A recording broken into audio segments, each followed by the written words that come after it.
घोरकष्टोद्धरणस्तोत्रम्।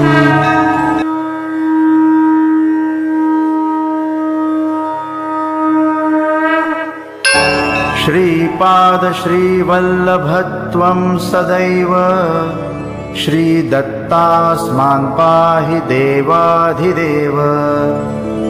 भावग्राह्य क्लेशहारीन् सुकीर्ते घोरात् कष्टात् उद्धरास्मान् नमस्ते। त्वं नो माता त्वं पिता तोधिपस्त्वं त्राता योगक्षेमकृत् सद्गुरुस्त्वं। त्वं सर्वस्वं नः प्रभो विश्वमूर्ते घोरात् कष्टात् उद्धरास्मान् नमस्ते।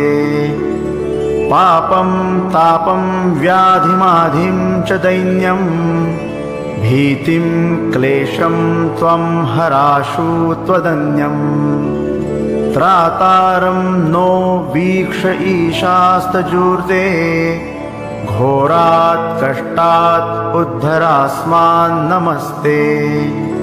नान्यस्त्राता नापि दाता न भर्ता त्वत्तो देवत्वं शरण्यो कहर्ता। कुर्वात्रेयानुग्रहं पूर्णराते घोरात् कष्टात् उद्धरास्मान् नमस्ते। धर्मे प्रीतिं सन्मतिं देवभक्तिं सत्संगाप्तिं देहि भुक्तिं च मुक्तिं।